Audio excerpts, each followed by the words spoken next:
um olhar, uma frase, uma decisão. Baseada aí no texto de Marcos 2, 14, 17,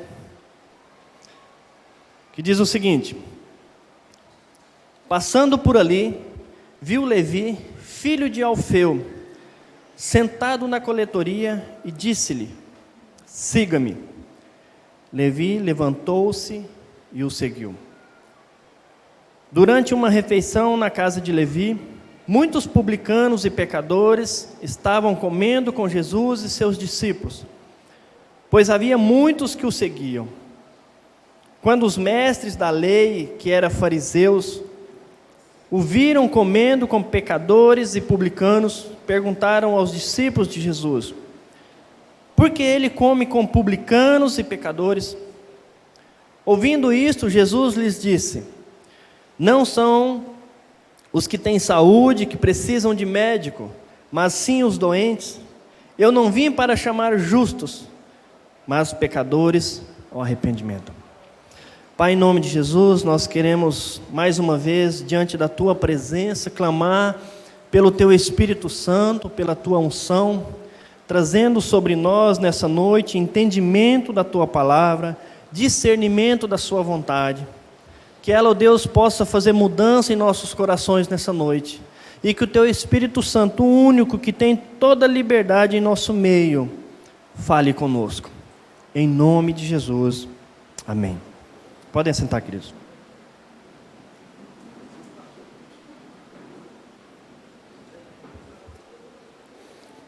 Então, amados, entendendo rapidamente esse texto, Jesus havia acabado de atravessar o mar da Galileia. Ele chega em Cafarnaum, uma cidade portuária, conhecida como a própria cidade dele, onde ele mais se estabelecia. E ele chega então, e grande multidão, sabendo que Jesus havia atravessado o mar, chegado ali, se aglomera em volta dele. Ele vai para a casa de Pedro. Na casa de Pedro ele está ensinando, e aí acontece aquela situação do paralítico que é descido pelo telhado e é curado.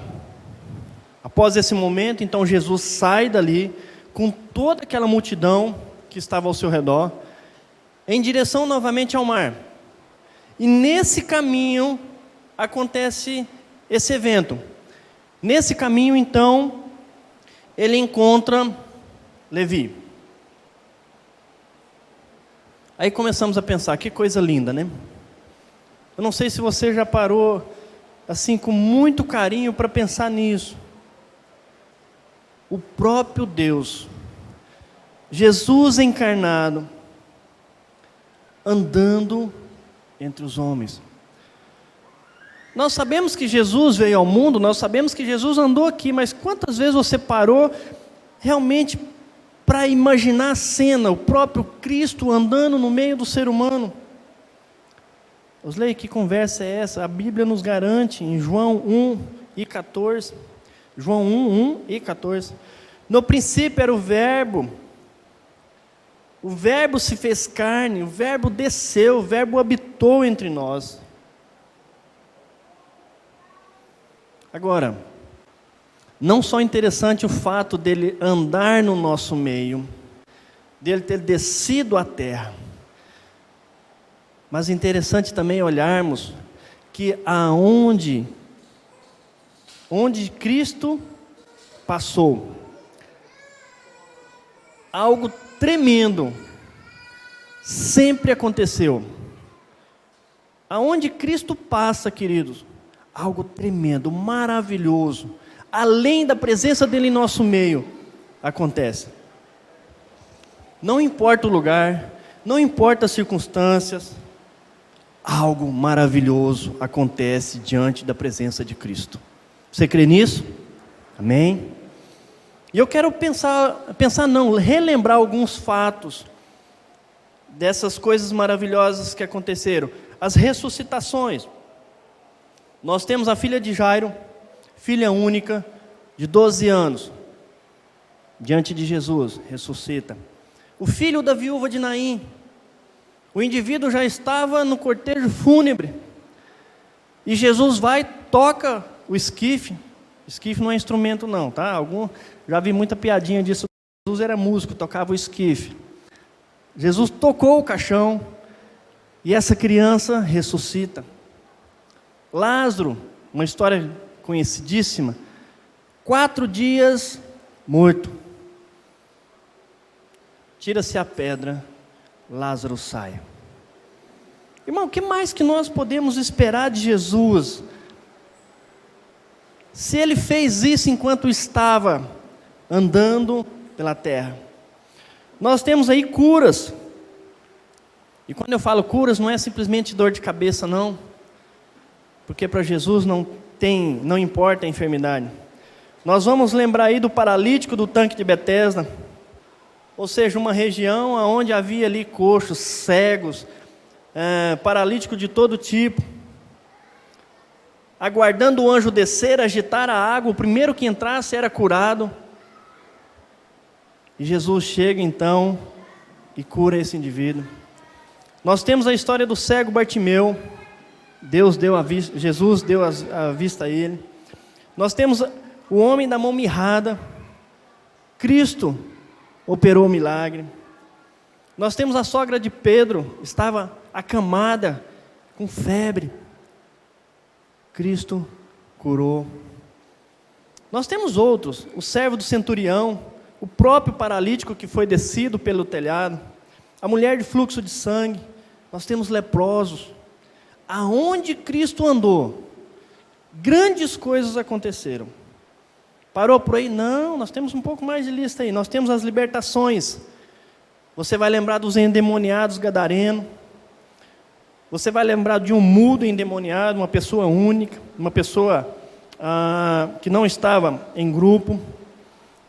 Você tem a filha da mulher cananeia, uma jovem miseravelmente endemoniada. Continuando essa lista, nós temos os milagres naturais. Água transformada em vinho, vocês lembram, no casamento. A tempestade se acalma. Multiplicação de pães. Estou falando de uma aqui, 5.000 homens, sem contar mulheres e crianças. Nós temos o pagamento de imposto. Pastor, essa daí é mais difícil, não lembro. Havia um questionamento ali de Pedro com Jesus sobre pagar impostos. Se devia, se não devia, a quem devia. E Cristo então manda que Pedro vá pescar e o primeiro peixe que ele pega, abre a boca, está lá o estáter, paga a minha e a sua. Nós temos também o próprio fato do Cristo andar sobre o mar. Precisamos de mais alguma coisa para ter a certeza de que aonde Cristo passa, coisas tremendas acontecem? Aonde Ele andou, coisas maravilhosas aconteceram. Curas, ressuscitação, libertação. Agora, pastor, mas isso foi só naquela época? Não foi não. E é isso que eu quero que você pense um pouquinho.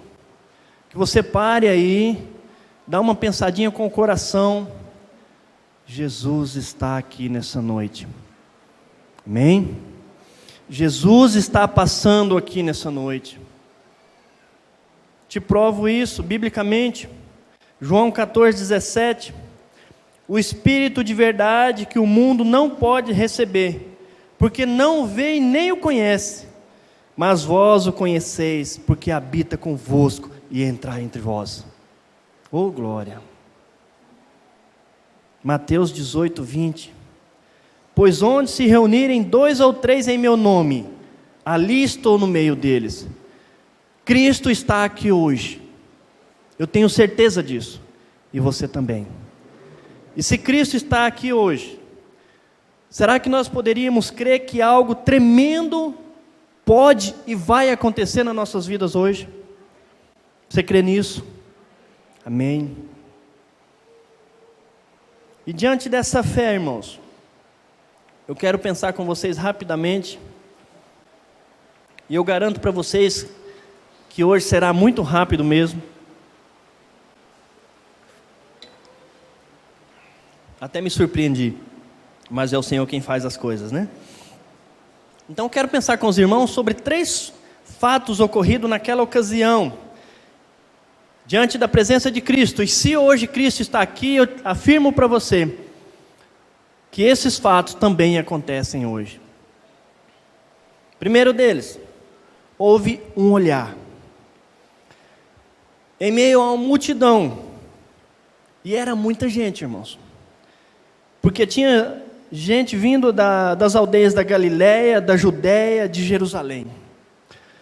E Jesus então andando em direção ao mar, com toda essa gente em volta. Nós temos o hábito de ler a Bíblia e não parar para pensar na imagem local. A ideia que temos quando lemos a Bíblia é que simplesmente Jesus está caminhando e olha para Levi e chama Levi. Agora pensa aí, uma multidão. Vamos pensar aí o ídolo aqui no meio do pessoal querendo falar com o irmão lá atrás. O irmão Ivan, que está lá na quarta fileira. É fácil? Não é. E Jesus estava cercado por uma grande multidão. E aí então, ele viu Levi. É interessante isso, não? O camarada está andando aqui, uma multidão cercando ele, e simplesmente a Bíblia diz que ele viu Levi.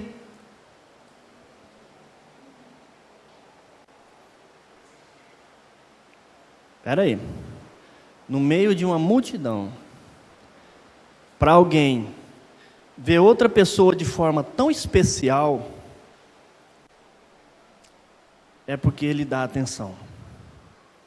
Cristo, naquele momento, dispensou uma atenção especial para ver esse camarada. Ver quem? Vamos pensar um pouquinho quem era Levi. Um homem que a Bíblia fala que era cobrador de impostos, desprezado pelos judeus.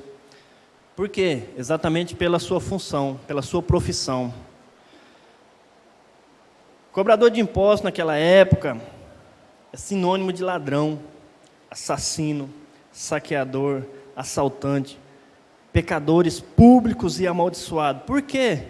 Por não obedecer às interpretações farisaicas da lei. Era alguém totalmente excluído da sociedade no sentido de querer estar próximo. O povo não queria estar próximo de Levi. Ele não era aceito.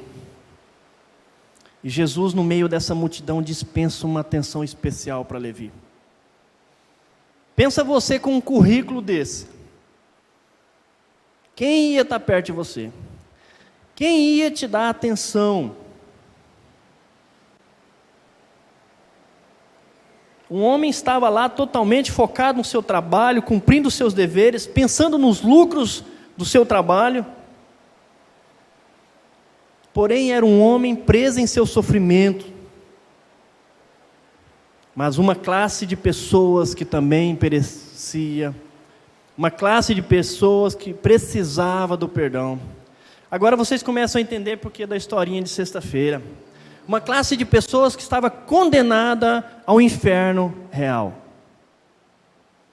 E Cristo para no meio de uma multidão e olha para aquele homem. Talvez os religiosos da época, espera aí, nós estamos aqui seguindo, cercando o mestre, e por que ele parou? Vai dar atenção para um pecador, um publicano? Deixa eu te dizer uma coisa. Em meio a mais de 7 bilhões de pessoas existentes no mundo, Jesus hoje, que está no nosso meio, vê a mim e a você. Ele está olhando para nós nessa noite. E eu te digo que não importa como você está, não importa o quanto você se acha importante, não importa o que você está fazendo, não importa como você está apegado a alguma coisa neste mundo, não importa o quanto você tenta se esconder ou fugir, Jesus está te vendo. E no meio, na verdade no nosso caso não precisa dele estar nem no meio da multidão, ele está no nosso meio.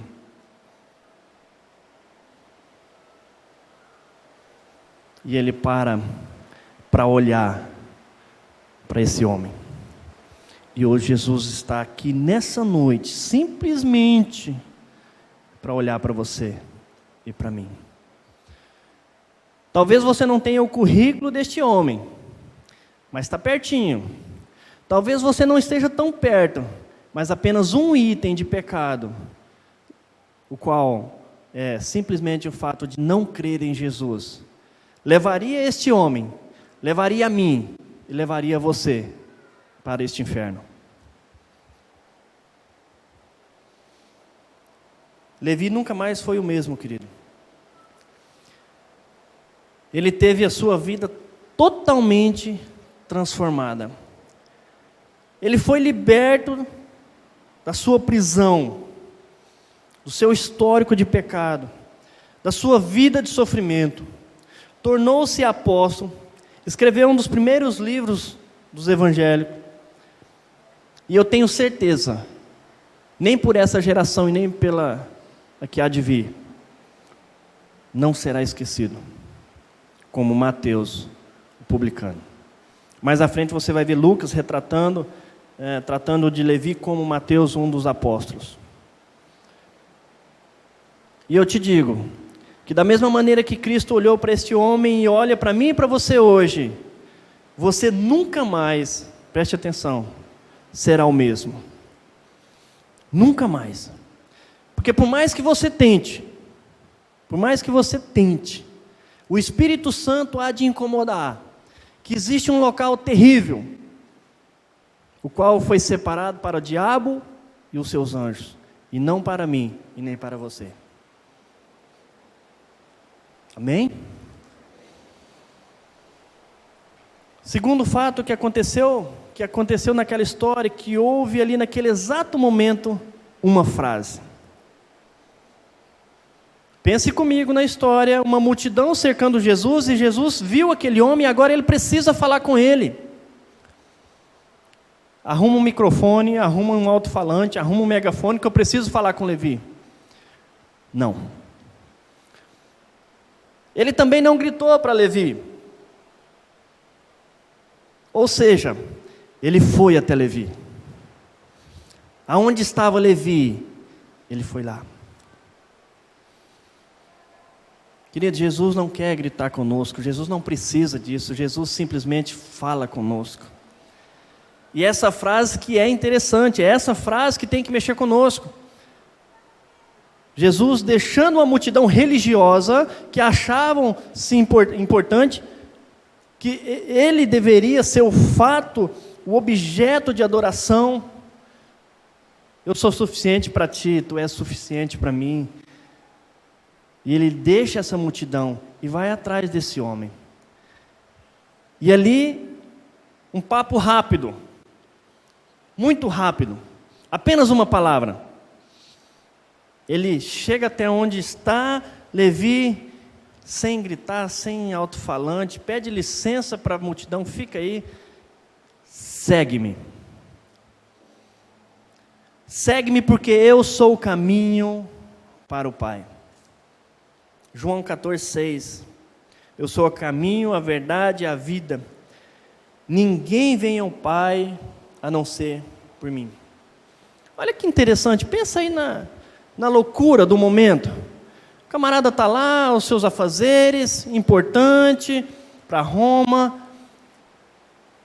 Chega um homem no meio de uma multidão, um homem desconhecido para ele até então, sem muita conversa.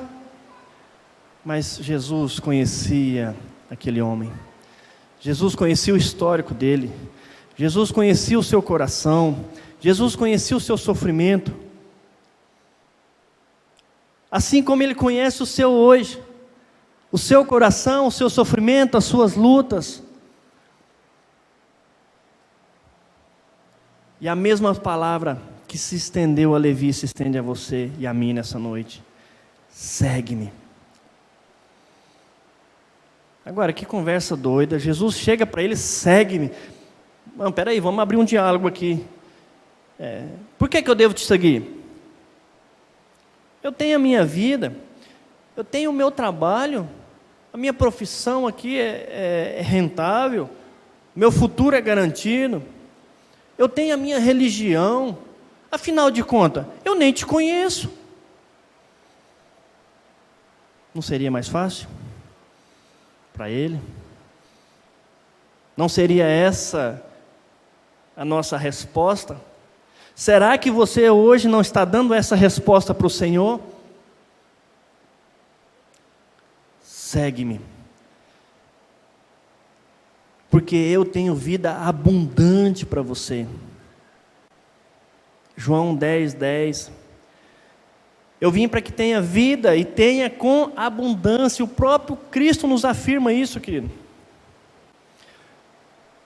E quantos de nós, quanto ser humano tem levado uma vida de ruínas em cima de ruínas? Desgraça em cima de desgraça. Sofrimento em cima de sofrimento. Desespero.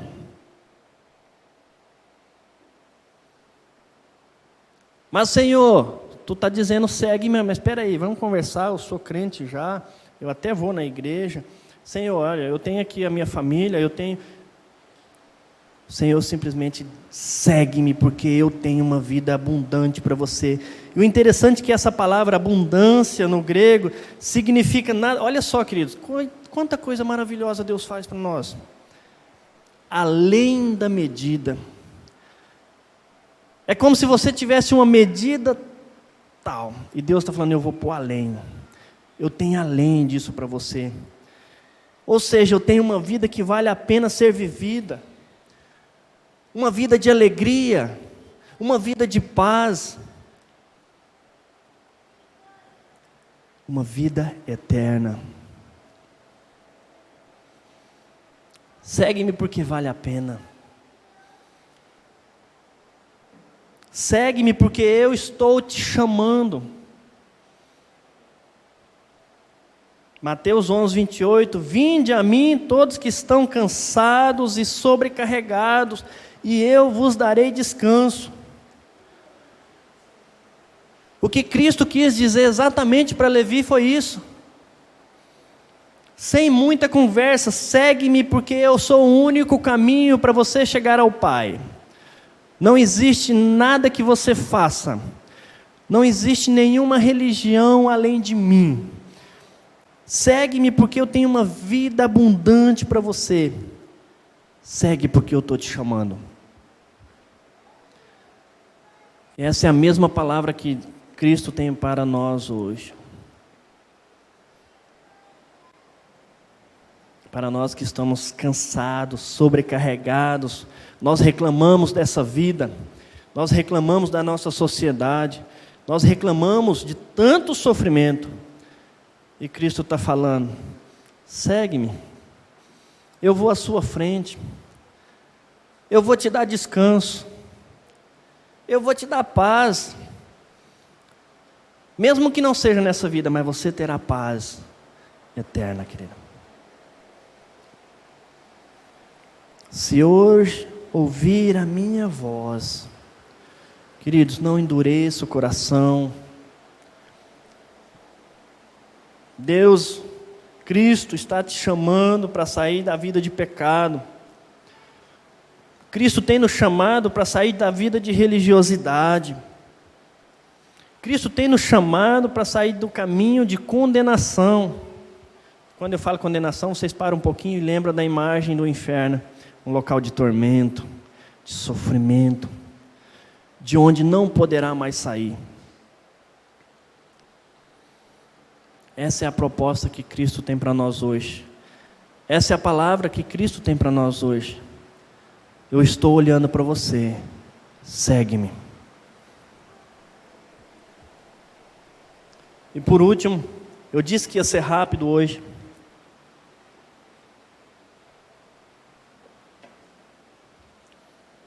Por último, houve uma decisão. Esse homem, o qual estava sentado em seu local de trabalho, tranquilinho, fazendo as suas obrigações, chega um outro homem, desconhecido por ele, em meio a uma multidão, olha para ele e diz: segue-me. E agora Levi toma uma decisão.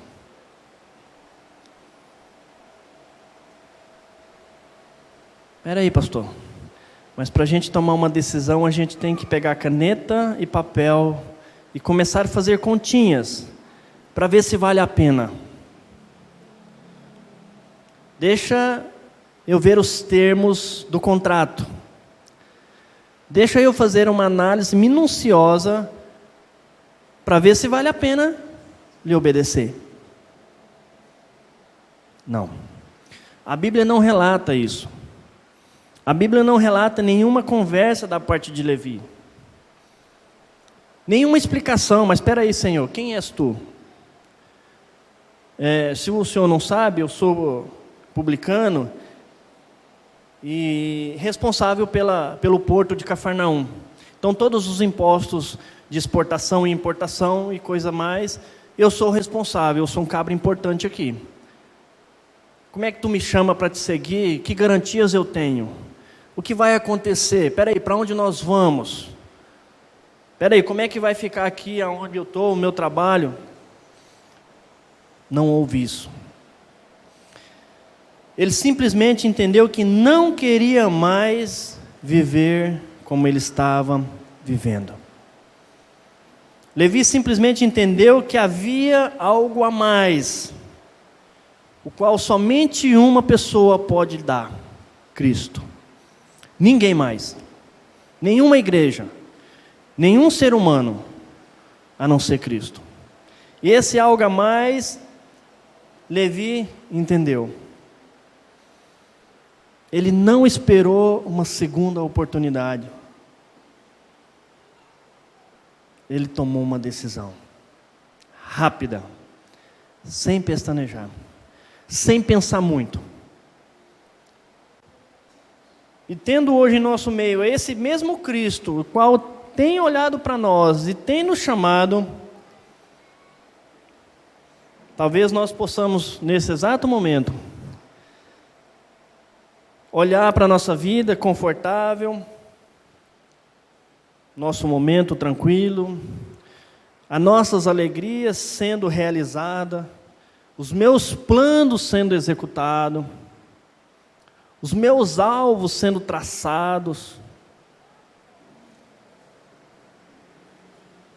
Porém, com muita dor, sofrimento, angústia e uma condenação a vir sobre nós, diante de nós. Esse indivíduo não quer saber de mais nada. Ele tomou uma decisão, porque ele viu a autoridade de Cristo diante dele, o chamando. O que ele fez? Simples. A própria palavra já nos mostra. Ele simplesmente, nada mais, empurra o seu local de trabalho. Alguns estudiosos falam dessa coletoria não como um prédio, mas como algo, tipo barraca, algo portátil que você locomove esse negócio. Ele simplesmente deixa o seu local de trabalho, sendo ele aonde estava depositado o dinheiro romano. Empurra esse negocinho e sai atrás desse indivíduo sem falar nada. Simplesmente porque decidiu ouvir a Jesus. Coisa louca. Poderia ser morto. Como é que você abandona o seu posto de trabalho? Como é que você abandona o nosso dinheiro? Pensa você aí que talvez tenha um cargo de autoconfiança. E aí amanhã você vai trabalhar, quando der 3 horas da tarde, você pega o seu carro e simplesmente sai. Não fala nada para ninguém. Não coloca um substituto. Não dá nenhuma palavra ao teu chefe. Sai. Melhor você que é empresário, simplesmente abandona a sua empresa. Dá para fazer isso? É loucura. Mas foi algo semelhante que esse homem fez. Foi algo semelhante. Mas disposto a pagar um preço altíssimo para andar com Jesus. Jesus hoje está no nosso meio. Jesus hoje quer transformar a minha vida e a sua vida. Jesus quer te dar uma vida nova, quer te dar uma vida em abundância. O quanto você está disposto a renunciar? O quanto você está disposto a abrir mão para simplesmente responder a essa pergunta, a esse convite? Na verdade não é nem um convite, é uma ordem, né? Segue-me. O quanto? Ele abriu mão da sua própria vida. E olha o que Cristo diz: aquele que não renuncia a tudo quanto tem, inclusive a tua própria vida, não pode ser meu discípulo. Você está pensando em amontoar tesouro? Você está pensando em ser alguém na vida? Você está pensando em ser alguém importante? Ou você se acha alguém importante? Se nós não renunciarmos a tudo, não poderemos ser discípulos. Marcos 8:35. Porque qualquer que quiser salvar a sua vida, perdê-la-á. Mas qualquer que perder a sua vida por amor de mim e do Evangelho, esse salvará. Salvará de onde, pastor? Você não veio na sexta-feira daquele inferno que foi mostrado. É de lá, querido, que Cristo quer nos salvar. Não somente nos salvar do inferno, mas salvar dessa nossa vida de sofrimento e desgaste. Nos salvar de uma vida religiosa e nos trazer para perto e nos fazer discípulo. Eu não sei o que você está vivendo. Eu não sei o sofrimento que você está passando. Eu não sei a dor que você está sentindo. Eu não sei o quanto de desespero tem na sua mente. Desespero este que recentemente, se eu não me engano, há 2 dias atrás, levou mais uma vida aqui de Parnaíba pelo suicídio. Eu não sei, mas Cristo sabe. E nós muitas das vezes nos camuflamos. Estamos todos bem, sorridente, aqui. Mas quando saímos daquela porta, o desespero bate, a tristeza aperta o nosso coração, os relacionamentos quebrados se destrói cada vez mais. E o que Cristo quer hoje, estando presente em nosso meio, nada mais é do que operar as mesmas coisas tremendas que operou naquela época. Ele quer fazer hoje. Amém? Agora, para fazer, tanto eu como você precisamos responder a essa ordem de segui-lo. E aí eu te pergunto, o que te impede de seguir a Jesus? Sua família? Seus bens? Orgulho? A sua religiosidade?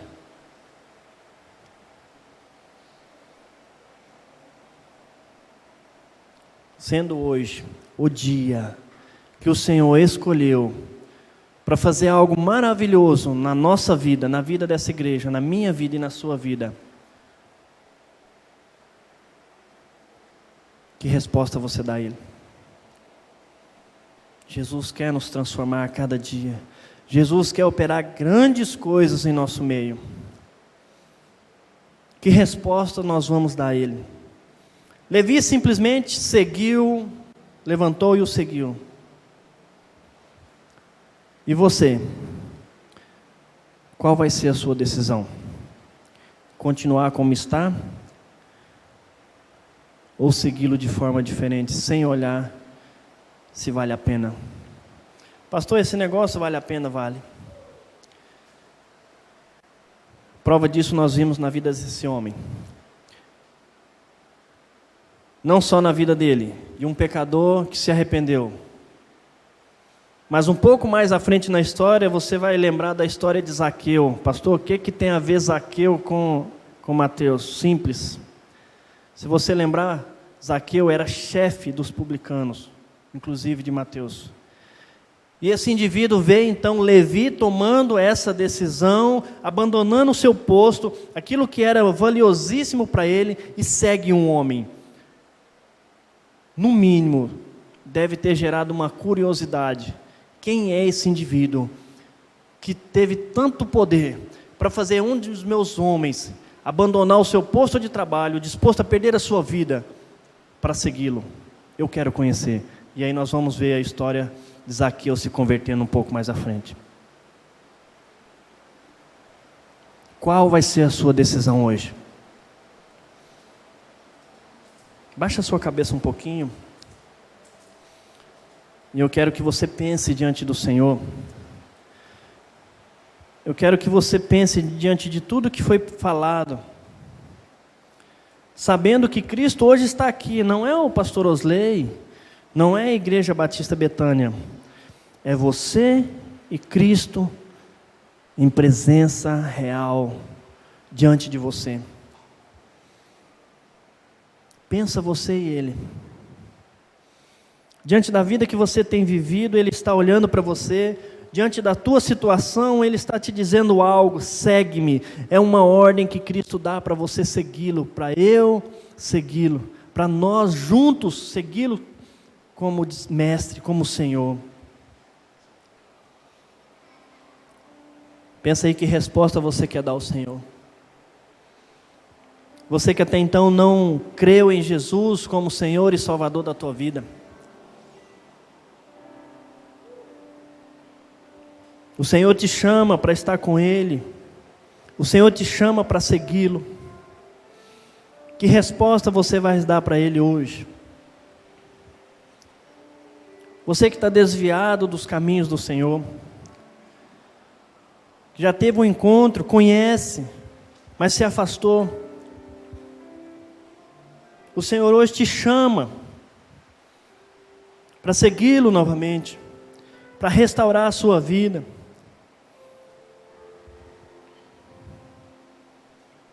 E para nós, que nos consideramos cristãos, que nos consideramos salvos, vamos sondar o nosso coração, para ver se não há em nós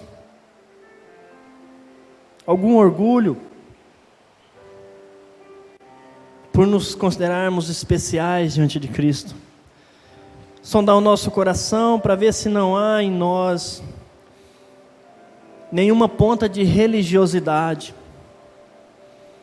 porque o convite também se estende a nós.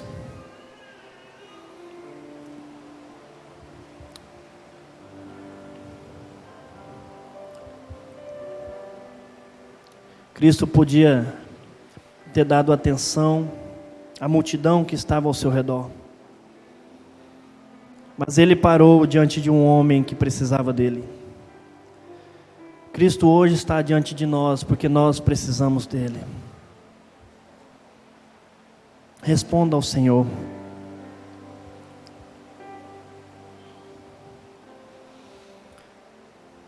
Pai, em nome de Jesus, somos muito gratos a Ti, Pai, pelo Teu imenso amor, a ponto de entregar Seu único Filho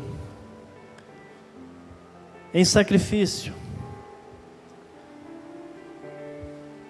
para tirar de sobre nós essa condenação. Amor tão grande que entregou Seu único Filho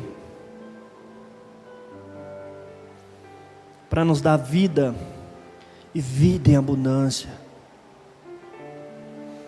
Amor tão grande que entregou Seu único Filho como única escada, única ponte, único meio de chegarmos ao Senhor novamente. Obrigado, Senhor. Obrigado porque este teu filho andaste em nosso meio, andaste na terra, e por onde andou e por onde passa até hoje, grandes coisas ele faz. E eu sei que o Senhor hoje está fazendo grandes coisas no nosso meio. Nós queremos, como igreja, continuar rogando, continuar pedindo, Pai.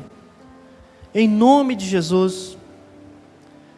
Em nome de Jesus, liberta os cativos. Pai, em nome de Jesus, perdoa pecados. Ó Deus, em nome de Jesus, derrama salvação nessa noite. Em nome de Jesus, sara os feridos, Senhor. Liberta os oprimidos. Traz paz no coração do teu povo. Pai, nós te louvamos. Nós te adoramos. Porque o Senhor desceu. Está no nosso meio. E ainda nos chama para estar contigo. Em nome de Jesus, rogamos ao Senhor, para que a cada dia possamos nos achegar de forma tão especial, assim como o Senhor se achegou a nós. Em nome de Jesus, que eu oro e agradeço. Amém.